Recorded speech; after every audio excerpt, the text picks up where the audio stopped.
Thank you very much, Mr. Chairman. Mr. Chairman, the position of the National Democratic Congress on the matter of biometric register is simple. And that is, the current biometric register must be maintained, and the traditions and conventions of periodic review by way of deleting names of dead persons and inclusion of new eligible voters, which eventually culminate in the replacement of the entire register every 10 years, must be maintained and respected. Mr. Chairman, the electoral reforms have been an integral part of Ghana's democratic development since the inception of the Fourth Republic. In particular, voter registration has been the main thrust of most of the reforms. Beginning from 1992, we had no voter ID cards at all. Then we progressed to paper ID cards with thumbprints. Then we came to ID cards with pictures. Then we got to picture-based ID cards and picture-based voter registration, voters register itself, before we landed at this biometric register with verification device complementation. Mr. Chairman, the problem we are trying to solve, in our view, has not been clearly defined. Before we move away from our traditions and practices, we should clearly define and identify the problem. And then we will be able to assess proposed solutions, and then be able to determine whether those solutions are the right solutions to address the problems that we have identified. As far as we in NDC are concerned, we have not defined any problem clearly yet, because we keep shifting from one position to the other, and then to the other, and to the other. So we don't even agree on the problem we are trying to solve. And the solutions we are trying to propose must also relate to the problems we have identified. If we proceed to just engage in a change, and that change is going to have a neutral effect on the status quo, then we are engaged in a useless exercise. On the other hand, if we are proposing a change that is not even going to help us maintain the status quo, but is going to be injurious to the status quo, then, in our view, that change should not be contemplated at all.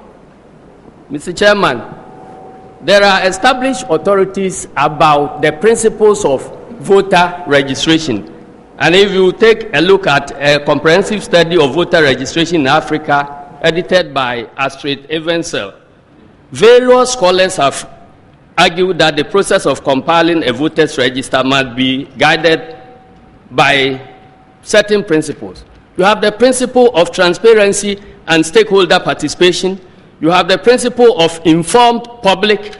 You have the principle of accessibility to registration centers. You have the principle of inclusiveness. You have the principle of comprehensiveness. And then you have the principle of accuracy. And then you have the principle of integrity. It is our view that in the compilation of the 2012 register, all these principles were satisfied. So if you measure the 2012 voters register against each of these principles, you will find out that the register is above board. When you take transparency and stakeholder participation, you can see that the process leading to the adoption of the biometric voter register and the biometric verification device were not shrouded in secrecy. Once the Electoral Commission decided on the need to use biometric voter register, the process leading to the formulation of the legislative instruments and the technical assessment of the suitability to Ghana's need through the actual registration, exhibition, deduplication, and finalization of the register were all open to public participation and scrutiny. All the parties gathered here Mr. Chairman, the NDC, MPP, CPP, PNC, PPP, as well as other stakeholders, including CDD, FGJ, IEA, CPRO, IDEC, Development Challenge, the Catholic Bishops' Conference, and indeed former presidents of Ghana, among others, actively participated in the process. So that tells you the level of transparency and stakeholder participation that attended to the compilation of the 2012 register. Mr. Chairman, when you look at informed public, undoubtedly, the process of compiling the current BVRO received a far more attention and attracted open deliberations than any other in our nation's history. If you make a search of newspapers during that period of publication, you search the internet, it is replete with submissions of Ghanaians of all walks of life about their involvement in the process. And indeed, if people are complaining that the turnout was high, it was high because of the high level of information to the public. Can I get a bottle of water, please? Water. Mr. Chairman, when you take accessibility in compiling the biometric voters register, the Electoral Commission opened. Thank you very much. I hope it is not poison.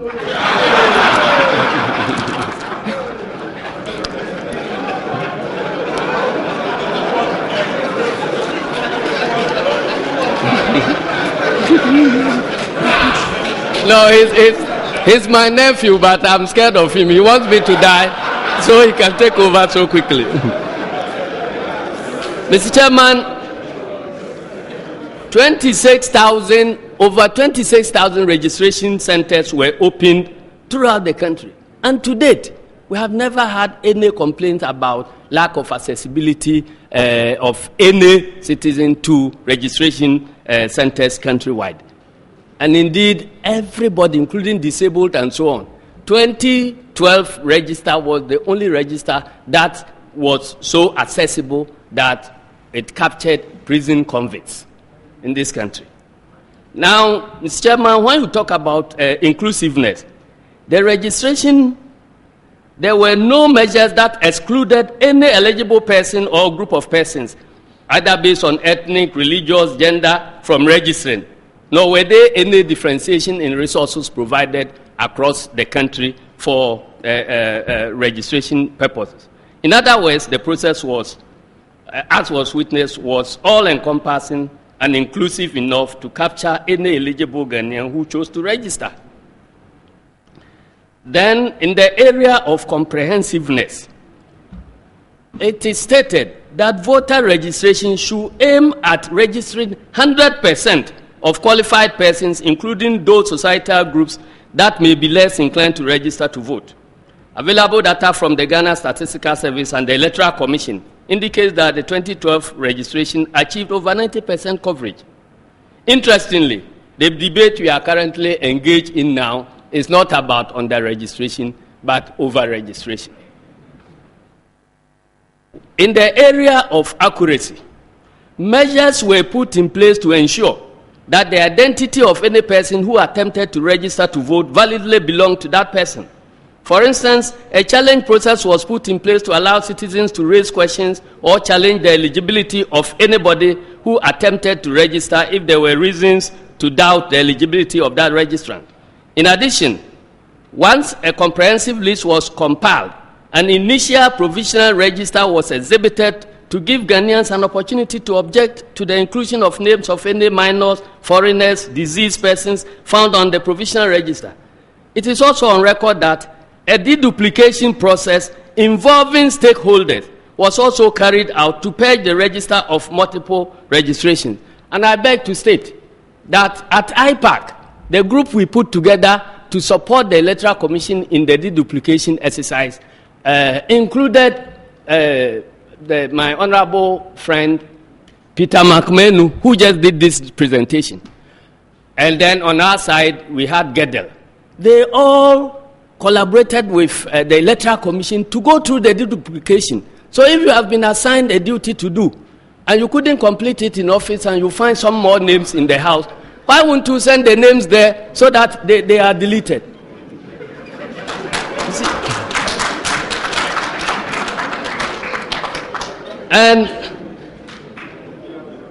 Mr. Chairman, indeed, when the register was opened in 2014 for limited registration, some persons whose names were already on the register but attempted to register again were all identified, deleted, and blacklisted by the Electoral Commission. And we all know this. All the political parties were briefed about it. And at every polling station in the last district assembly elections, a list containing multiple registrations were displayed at all polling stations all over the country. And we know it. Now, in the area of integrity, in the process of compiling the biometric register, all stakeholders were actively involved in decisions leading to the compilation, and everyone had ample opportunity to make inputs. The process was free from political manipulations or intimidations, and therefore provided all eligible persons the necessary and required environment to be captured in the BVR. The process itself, the biometric process itself, was designed to ensure that only eligible voters whose biodata was captured could be on the voters' register. Overall, the integrity, I would say, was very, very high. Now, after all this, there were experts' views on the Ghana's BVR. You have, for instance, the Commonwealth Observer Group that participated in the monitoring of our elections had this to say, I beg to quote, "Concerns about voter registration were in the forefront of the considerations approaching the 2012 elections, given the experiences of the 2008 elections, where the accuracy and quality of the voter register was universally questioned. By implementing biometric technology, the EC was able to address several issues such as multiple registration and the existence of the disease on the register." There are several of them, including the Africa Union Observer Mission. They also praised the biometric register and concluded that it was credible. There was CODIO, our domestic observer group, which also concluded that the register was credible.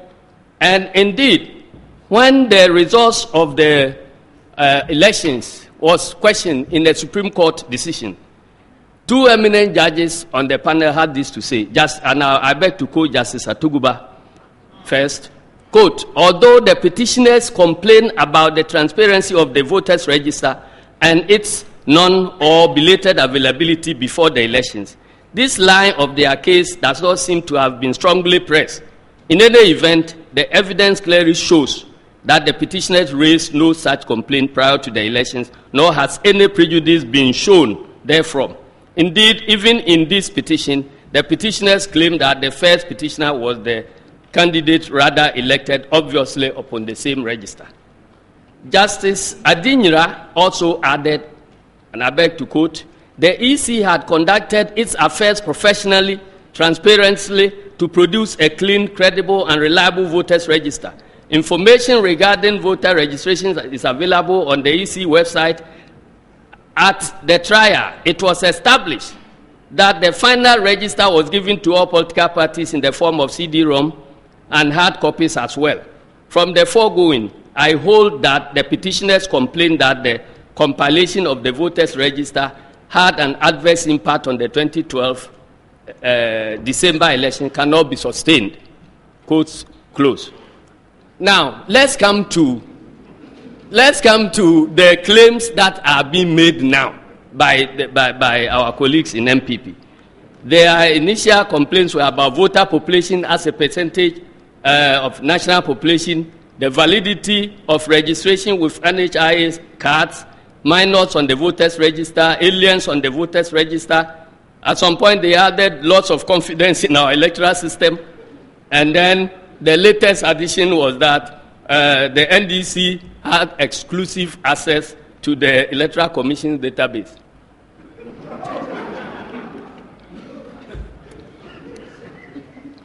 Mr. Chairman, if you take these claims one by one, you realize that the claim by the NPP that Ghana's voter population of 40 million is indicative of a bloated register on account of national population census figure of 25 million in 2010 in comparison to other countries is flawed on several grounds.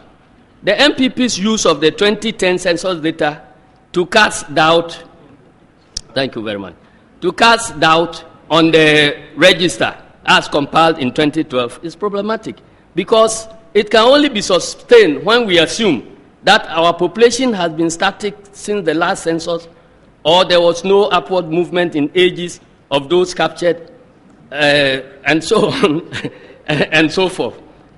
But, Mr. Chairman, the 2010 population and housing census, the Statistical Service quoted the adult population at 30,632,299. Using our national projected annual population growth rate of 2.5%, the Ghana Statistical Service has estimated the adult population, that is 18 years and above, at 14,278,692 in 2012. Indeed, going by the same projection, it is expected that in 2016, Ghana will have an adult population of 15.7 million. So, and when you do the calculation, you realize that the register covers about over 90%, but I'm not quite sure of the figures that somebody was quoting here that the register is at 102% and so on. I'm sure the Statistical Service have the figures, and the details of our calculations are in our presentation, and they will be able to come out and tell us which figures are correct and which are not. Now, coming to the validity of the registration with NHIA card. Mr. Chairman, the law permitted 6 ways of identifying yourself as a registrant. The fact that anybody chose one, and you could only use one. The fact that I choose a driving license doesn't mean that I don't have a birth certificate or I don't have any of the others. So even if you are able to identify those who use NHIA cards, you cannot proceed to simply delete their names. Unless you want to call them one by one, to ask them to identify themselves with any of the remaining 5. Otherwise, you cannot delete their names. Because if I use my driving license, and it turns out that the law now has deleted driving license, does it mean that I didn't have an NHIA card, or my citizenship cannot be attested to by some 2 citizens and so on? I think this is problematic. And in my view, the solution is not the compilation of a new register, because as has been alluded in our paper, everybody who registered in 2012 is already in possession of a valid voter's ID. So if you open the register now, and the valid voter ID still remains a means of identifying yourself for registration. If you open the register now, everybody whose name was on the 2012 register will go and register still, and then you may have the possibility of even adding more. So that is not. Now, in the area of aliens on our register, Mr. Chairman, because of the time constraints, I would like to give 2 quotations from MPP. In Parliament in 2006, when they were pushing the passage of the Representation of the People's Act. And I'd like to quote first the Attorney General at that time, Honorable Ayikwe Otu.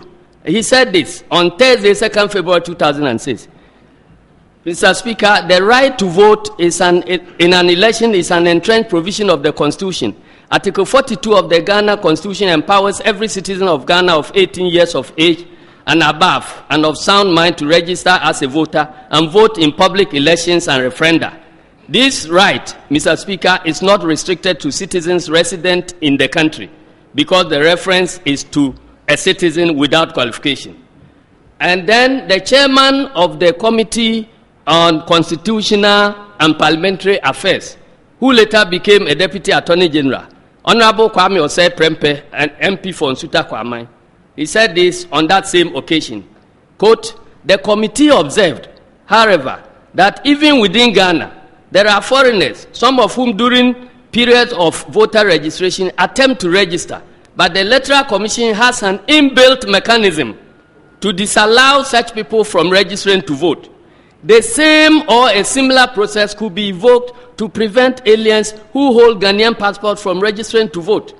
In any case, the committee is of the view that citizenship is a matter of law and that by strict application of law, the Electoral Commission will be able to identify who is a Ghanaian and who is not for the purpose of registering. To conclude, because of the time, Mr. Chairman, you have a lot of commendation of MPP about the credibility of Electoral Commission and their ability to conduct credible elections. Mr. Osei Prempeh said in Parliament that Electoral Commission, having conducted elections, 3 successful general elections over a 13-year period, have proven to be one of the best electoral commissions on the African continent. My question is, if 13 years was enough and 3 elections was enough to prove that Electoral Commission was competent and credible and one of the best, what do you say about 22 years and the successful holding of more than 6 elections in the country? Mr. Chairman, because of time, I want to land here and repeat that we in NDC stand by the conclusions reached by the Electoral Reform Committee, which was set up by Electoral Commission together with political parties and stakeholders to determine the way we should go as a country as far as reforming our electoral process is concerned. And I'm happy that the Commission is implementing everything that we have agreed upon. Thank you very much, Mr. Chairman.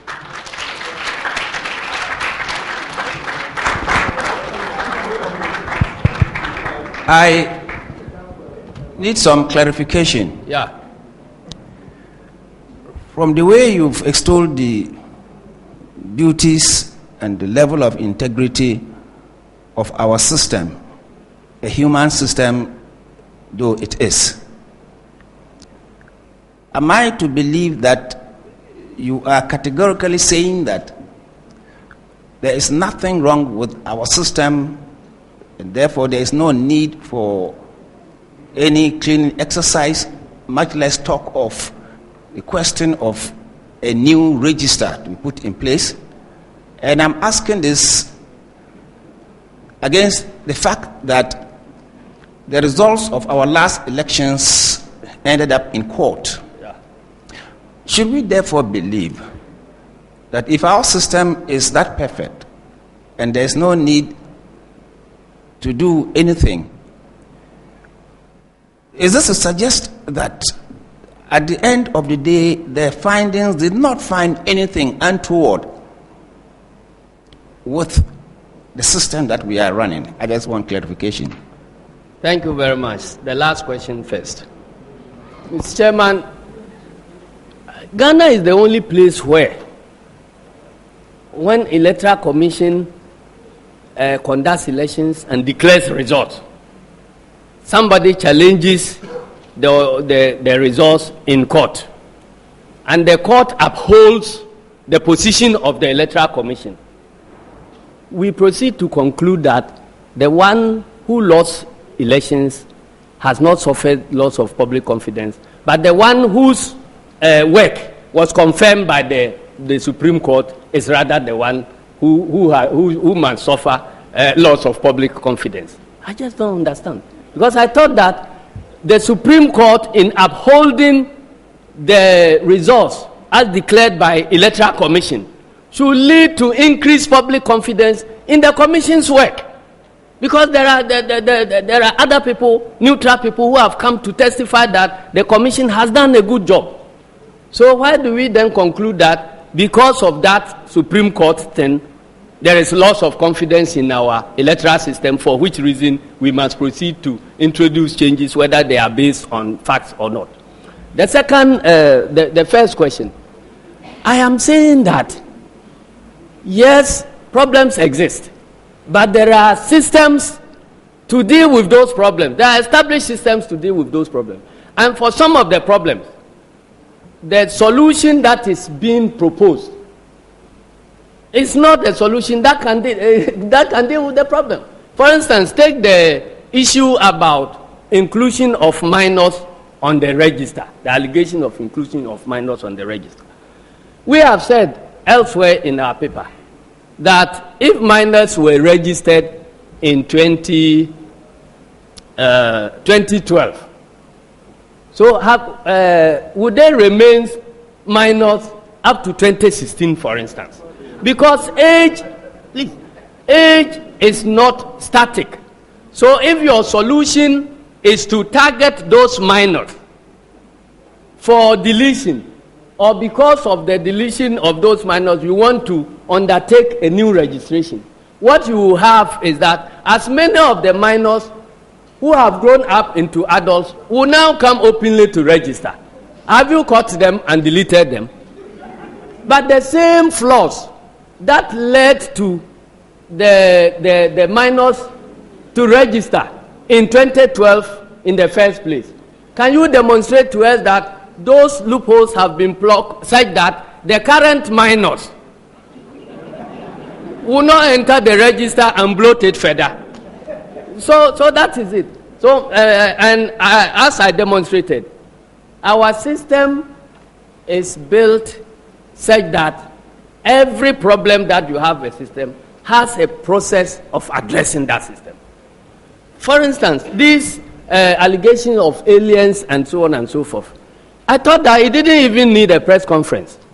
If you are a member of the deduplication committee, or you can bring them to IPAC and prove that these are aliens. So can we go in there and delete their names?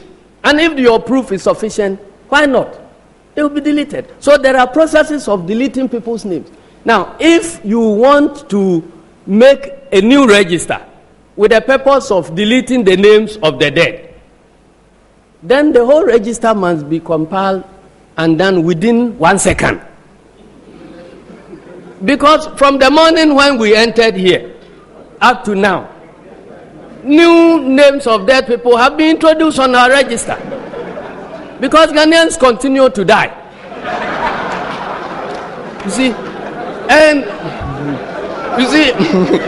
Mr. Chairman, from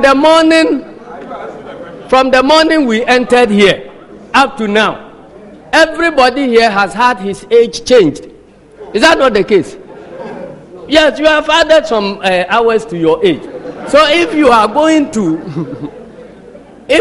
to focus on people you thought were 18 years, 17 years, 16 years, 15 years, 14 years in 2012, whose pictures were seen on the register, and because of them you are going to start another registration, I'm telling you that those people have now come of age. So if they are the people you are going to target with new registration, you are on a wild goose chase. Rather, if there were loopholes that allow those people to get on the register, and those loopholes are not addressed, and you open the register, you are now going to introduce people who are now minors, the current minors who now join. You see, so there are problems, but there are well-established systems of dealing with those problems. And I think that is the way to go. Thank you very much, General. I'd like to do a follow-up question. What do we need to do to avoid minor registration, double registration, and the kinds of problems that you have identified? What positive things do we need to do? That's the first question. And two, if there's something that we need to do to address that, is it not true that the credibility of the voters register as we have it now needs to be addressed? Thank you, Mr. Chairman. Mr. Chairman, I have in the presentation outlined the methods and mechanisms of achieving credibility in the voter registration process, and all of them are in place with our Ghana's registration system. So if we want to improve the credibility, let's go by what we have been doing to establish the credibility. And that is that, luckily for us, because of the adoption of this verification equipment together with the BVR, nobody, in spite of all the noise around, nobody has been able to prove that anybody voted more than once in 2012. Throughout 8 months of Supreme Court deliberations and everything, nobody has been able to prove that anybody voted more than once. And so, if people want to demonstrate that we must change voters' register, and when I hear the argument that, well, if you are not going to be affected, why do you think that we shouldn't change the register? Who said that I'm not going to be affected? Is it the Electoral Commission alone that compiles register? Political parties also invest in the compilation. We invest time, we invest resources, we invest everything. So it's a joint effort. So even as you look at the cost implication, I haven't heard anybody talking about the cost implication for even political parties, and how much it takes to train their agents and maintain them at the various stations, and the time involved in recruiting about 60,000 polling agents and deploying them throughout the country, and so on and so forth. So I think that together we built the register. Together we established all the laws leading to the compilation of the register. And it will interest Ghanaians to note that at IPAC, the LIs that were used for this biometric registration, they were not done by Electoral Commission alone. Political parties were asked to bring representatives who sat on the legal committee to actually come out with the LI. The CI. We were represented by Honorable Hudu Yahaya. And I think Obi Amwa or somebody also represented MPP. And we all participated, and that is the product of our work. We established a technical committee, and political parties also put their representatives on those technical committees before we arrived at what we use for the 2012 registration. So if anybody has any inputs, the IPAC mechanisms are there, the various committees are there, the reforms committees are there. Come, let us think through the problems together so that we can get solutions. But let nobody tell me that if the register is not changed, that is a recipe for disaster or chaos after 20. Who said that pandering to the whims of MPP will lead to peace in this country? General, are you saying that let's use the mechanisms already in place? Yes. To ensure credible voters register? Is that what you are saying? Precisely. And if anybody has any other suggestion which has not been examined, let them bring it out and let us think through it together and move forward together as a country. Thank you. A few questions. You quoted the GSS, stating that the population, the 2012 population of Ghana for persons aged 18 plus was around 14 million. Would you know from the methodology that whether that includes non-nationals? The 14 million I picked the figures from Statistical Service, and I picked the figures from Statistical Service. So I'm sure the panel can cross-check from Statistical Service. Okay, thank you. So that's why I stated my source. Thank you. The other, you spoke. You were quite emphatic about the register being above board. Did you or anyone you know actually do some analysis? Or, to your knowledge, have you seen any document from Electoral Commission on quality assurance checks that have been ascertained so that we can make this categorical statement? The other is, you mentioned that we do weed off or remove those who are dead. Yeah. What process do we use? And my last one is, well, I think your position reflects your analysis that the register is above board. But should it be proven that the problems that NPP is raising or alleging were actually founded, not necessarily all, but some of them, what would you say would be the system of updating? Do we still keep the old system that has reflected such problems, or would you have some other suggestions as to how we get a credible system that does not reflect the problems that we would have ascertained? Thank you. Thank you very much, Madam. I'm aging now, so it's difficult to keep track of all the questions because I am not writing. So I'll take them one by one. First of all, the Electoral Commission has not tabled any quality assurance report for us to deliberate upon at IPAC. And IPAC is a very important vessel with which we deal with these matters of electoral reforms and so on and so forth. So if Electoral Commission today tables a report that deals with quality assurances and where the shortcomings are coming from, we will discuss it together. NDC alone does not have the solutions. MPP alone does not have the solutions. That is why, as a nation, and I guess Electoral Commission alone does not have the solutions. There is nowhere where Electoral Commission alone can do a register that turns out to be credible and above board. It involves all of us as stakeholders.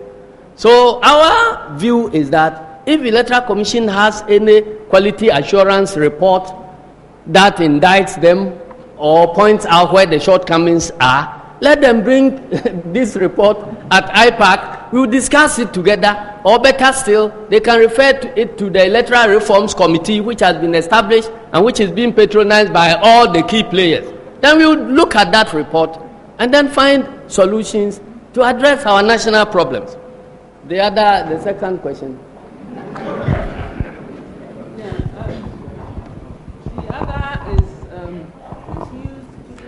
You said the diseased persons. I have indicated that if the process of deleting diseased persons is the process of exhibition of the register. After every provisional register is compiled, it is exhibited. Before we go into any elections, the register is exhibited. And the main purpose of the exhibition is for us to raise objections to people whose names are there, which ought not to be there. There are forms and the means of processing those objections that will lead to deletion of those names. And it includes the deletion of names of dead people too.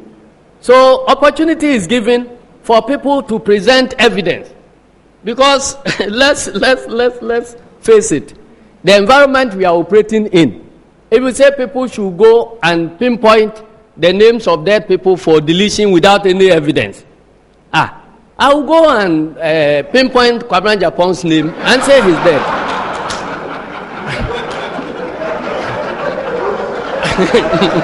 General. And allege that he's dead. General. If that is the only... General. Sir. A follow-up.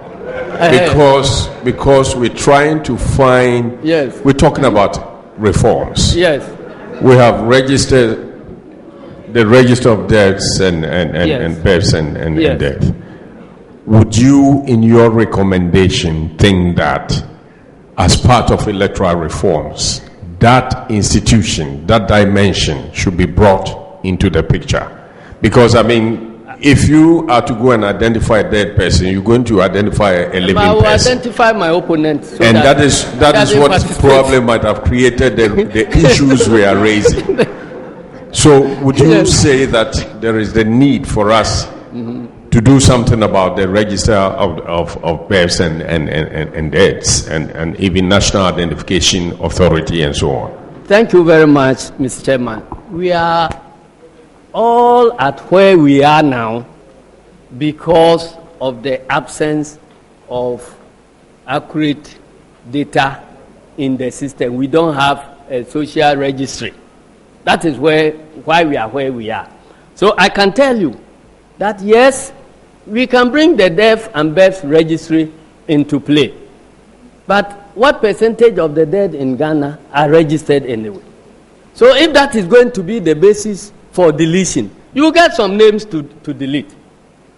But I'm not sure you will get the majority of names to delete, because in all those rural areas, nobody reports death or registers death or birth anywhere. That is why we are still having problem with birth certificates.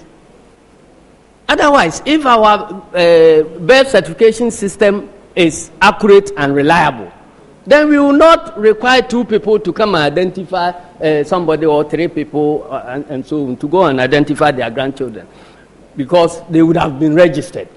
But it is because this type of data is not available. So exclusive reliance on that register could be problematic. You will get some names to delete, but I can assure you that you will not get all the names to delete. And I'm saying that the assurance there is that the verification equipment will not permit anybody to vote with the identity of another body. It has not been established in all these our litigations and street demonstrations. Nobody has demonstrated that anybody has succeeded in voting with another person's identity. It has not been established that anybody has been able to vote twice. So if you are dead with your thumbprint. So your name, the existence of your name on the register should not worry us too much. It will worry us only in the area of turnout, because the register is so much and then just so few people came to vote. So when you are calculating turnout, you think that all those who are in Samampum were in their households but they didn't register. But they are no longer with us.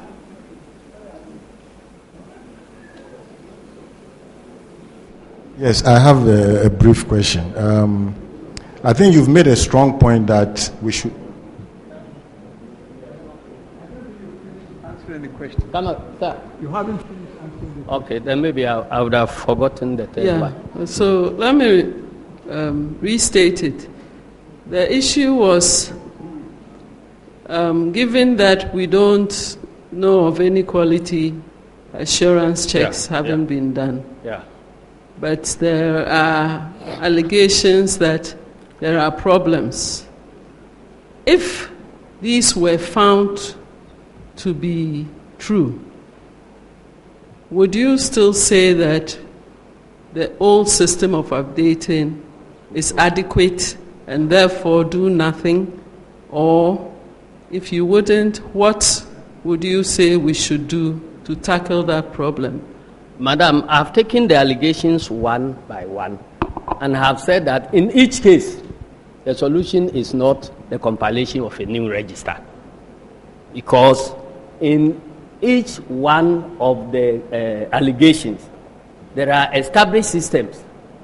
So that those who are pushing those allegations, if they actually believe in those allegations, they will use the established process to deal with the problem. And if they cannot, they don't think they are capable of dealing with that alone, let them bring the names and let us look at the register. If it is about foreigners existing on the register, I don't think that should lead to a compilation of a new register without checking first how did the foreigners get on the register?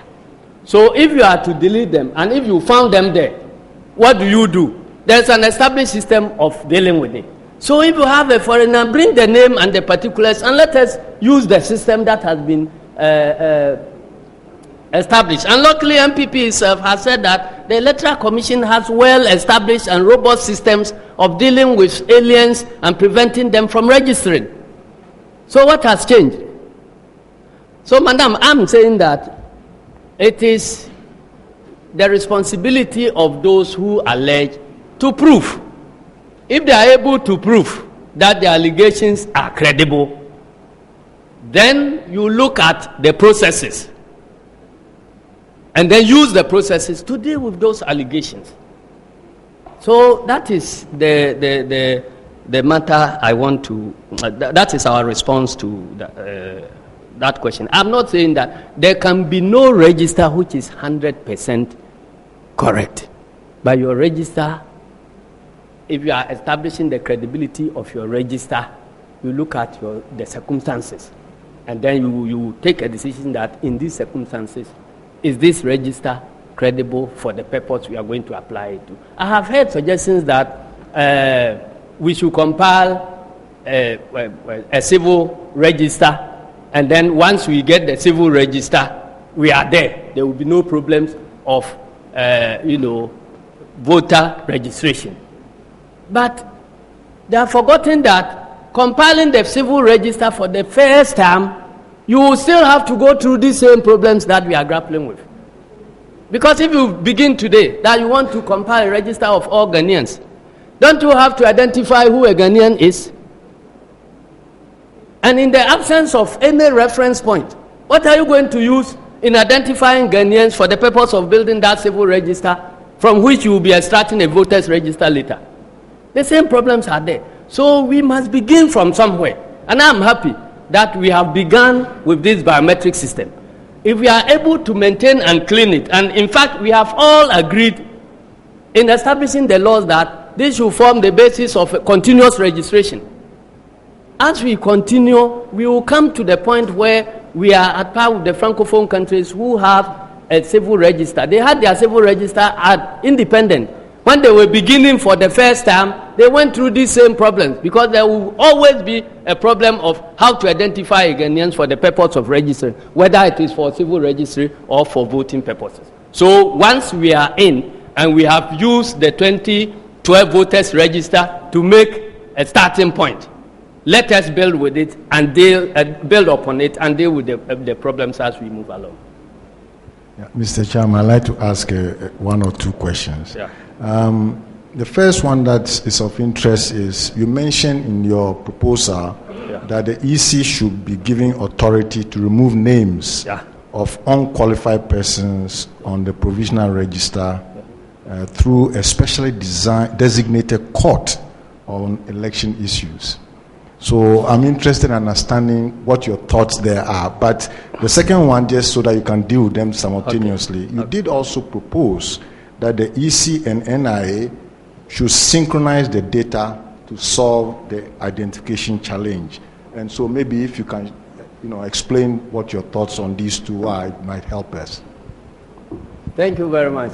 Mr. Chairman, if you look at that page 7 of the document, we have recapped the consensus positions that were developed by the Electoral Reforms Committee, which included representatives of MPP, CPP, and all the other Ps.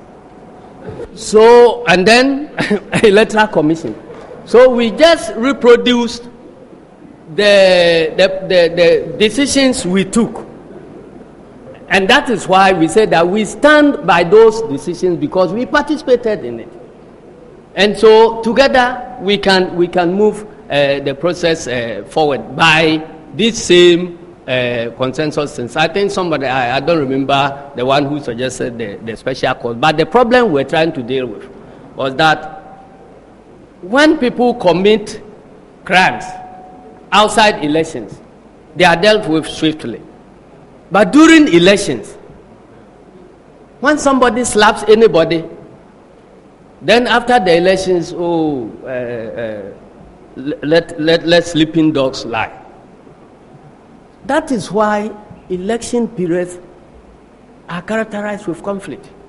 Because there are people who may not be interested in the outcomes of the elections at all. Somebody has offended them and they are waiting for the voting day to go and reply. So unless we have ways of dealing with electoral offenses and offenses during election days, we will continue to have violence attending to our elections. And the law as it currently exists, does not allow Electoral Commission by itself to begin prosecuting electoral offenders, because they will tell you that they don't have prosecutorial powers. When you take it to the police or our regular established system, they will say that, this is about politics. And by that time, one party must have won already. So the party that wins, they feel reluctant to be seen to be chasing their opponents. Otherwise, the phrase, what is that, your phrase? Witch hunting. You come out and say that somebody is doing witch hunting. Now the party, if the offender belongs to the party that is in power, I have helped you win elections, you won't give me any position, you want me prosecuted. So the law that requires the say-so of the Attorney General before electoral offenses are prosecuted must be looked at. And we have been very consistent in this, because indeed after the 2012 Supreme Court case, we were all over the place as a political party, that the 905 or so presiding officers who either failed or refused to sign the polling station results must be prosecuted. So when they are in the dock, they will be able to tell us, because that question has still not been resolved. In court, MPP said that the presiding officers disagreed with the election result. That was why they refused to sign. And NDC and Electoral Commission also said that it could be an oversight coming out of the sheer pressure of work at the polling station. So the best persons to answer that question would have been the presiding officers themselves. So if they were put in the dock and they asked them individually, why were you paid to supervise this election, and at the end do counting, compare results and sign, and you refuse to sign? Then they will be able to tell us that, well, it is out of tiredness or forgetfulness, or I disagreed with the results, that was why I didn't sign.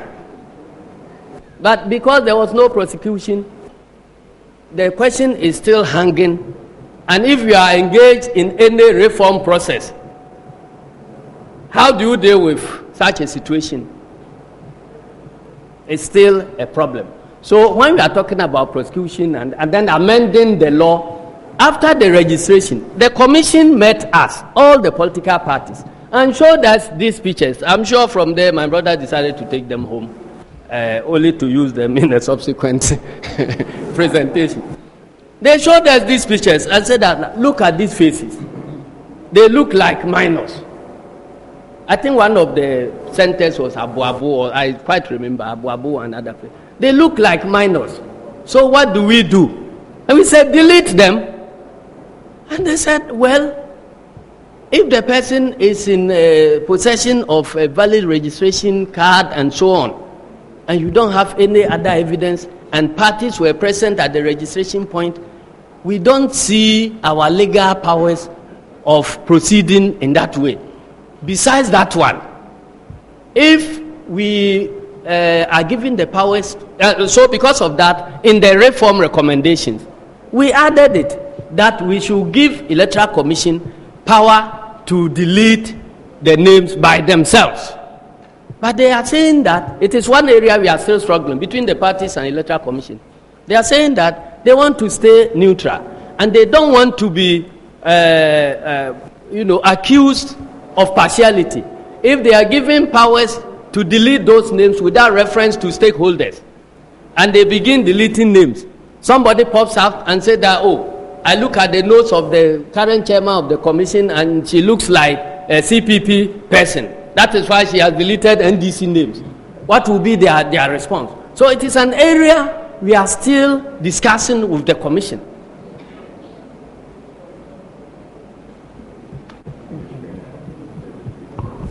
Next presentation, please.